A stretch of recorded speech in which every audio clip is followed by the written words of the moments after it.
Yo, what's good, gamers? My name is Dr. Ryan Terao, Psych Sensei here. Happy Friday. I hope everyone is doing well and had a nice end of the week, or if you're in your workday, I hope work is going well. If you're at school, I hope you're paying attention. And if you're just cruising, yo, welcome back.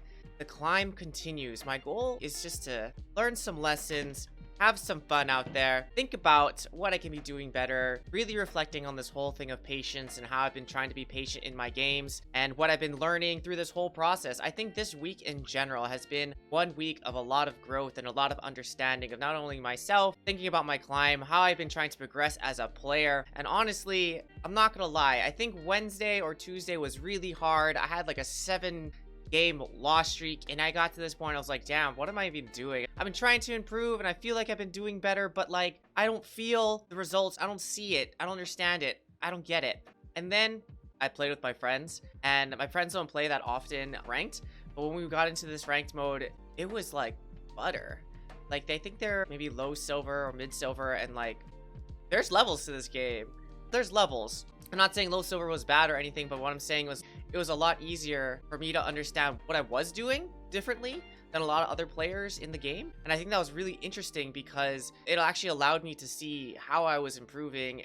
Low-key, it made me feel like I'm actually learning something. Learning and looking at the map, looking at the mini-map, being more aware of what I can do, where I should be, what I could be doing to maximize efforts while letting my team just fight. And I think that was really eye-opening, and I actually got off the game last night thinking, maybe I am improving.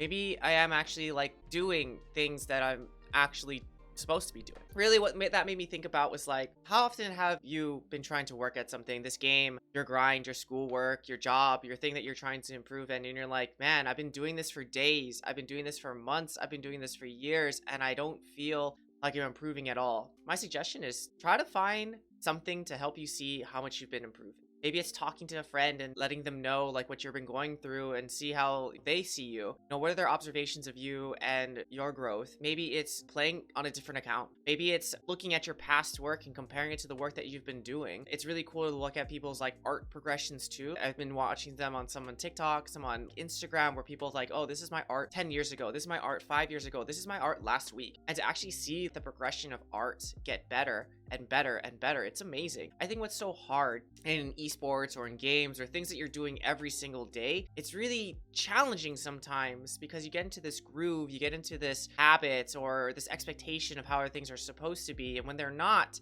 they become very frustrating. So meshing last week's theme of perception with this week's theme of patience, sometimes it's really hard to take different perspectives, and maybe you need to be patient with yourself to see different perspectives. And then through that different perception of yourself, of your skills, of the thing that you're doing, I think you can see how much you've been growing and that your efforts have not been wasted. It's that definitely discouraging piece of like, man, I've been doing all these things and I don't feel like it.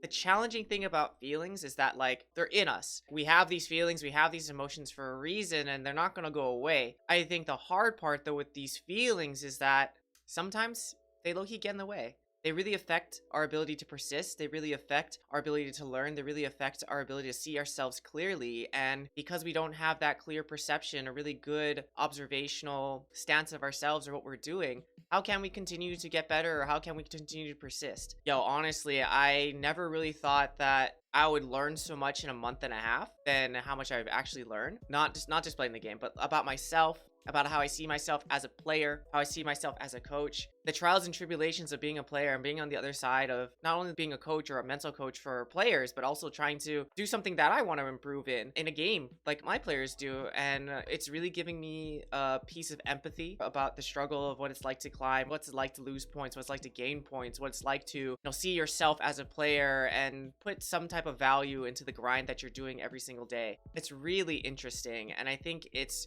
really, really important that everyone do something like this. If it's not a grind in a game, set a goal in your job, set a goal at your school, set a goal at your hobby, whatever you're doing, and really invest in it. I encourage you, don't be afraid. Don't be afraid to go hard in the paint and really put time, effort, and love into that thing that you're doing. And a piece of tilt or a piece of getting upset and frustrated when things aren't going your way, the positive aspect is that you really care. Because if you really didn't care, you wouldn't get tilted. I think there is, though, a piece of anger in impediment of goals and the impediment of that path of achieving that goal. In that sense, where I'm using this negative emotion of anger, frustration, or tilt, then there isn't really a driving emotional factor to push you. My question is, like, if you don't get tilted, you don't get upset about what you're trying to pursue when your things get impeded or hindered, how close are you to giving up? Or are you just gonna be there for that hobby or that thing during the good times? Or are you really gonna stick through it during these hard times or these hard emotions to keep persisting to reach your goals? If you do experience these negative emotions, I think the immediate thing that we could think about is, like, these negative emotions are not a signal to tell me that I'm doing poorly or I'm doing bad and that I need to stop. Maybe these negative feelings and these negative signals that I'm receiving is just a prompt. It's a highlight. It's a signal to me that maybe I need to learn something more. Maybe I need to lean in and really try to listen or find that lesson that I'm trying to learn instead of running my head into the wall and shitting on myself and telling myself how bad I am about this thing. Sitting with a negative feeling and really dealing with these feelings and seeing what these feelings mean to you and how they're affecting your thoughts and your game, really understanding where they're coming from and not just saying these are bad, I should avoid them. Because when you're feeling those bad negative feelings, that is honestly when we should be learning, or we know that the lesson is coming and we just need to find it. We just need to listen to it. We just need to be patient with ourselves enough to really put forth more effort, or maybe take a rest, or maybe just take that perspective to see how we can change and how we can grow and how we can be better. Unfortunately, I wish learning felt good all the time, but at the same time, you typically learn when you don't know.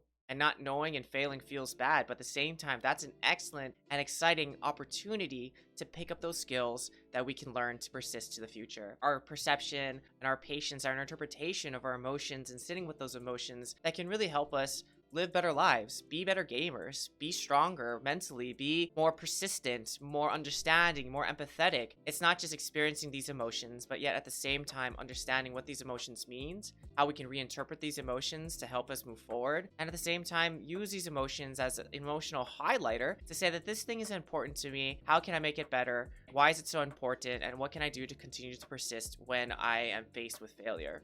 I think I've been really focused on that this week, and I think you can see it in my rank how instead of really focusing on wins, I've been really focusing on learning. And even when the game seems doomed, what I've been trying to do is just look at other opportunities in the game to keep going. I just played a warm-up game in Braxis Holdout, not my strongest map, and we had a diva that just wasn't able to take down the Hogger, and because we lost top, I tried to help them. Maybe I should have stayed down bottom, but our team was just kind of feeding. And instead of just continuing to feed with my team, I just went to go lane, or pushed it off lane because it was kind of done. Just finding ways for myself to help the team, to save my own mental, and find the own lessons that I can do.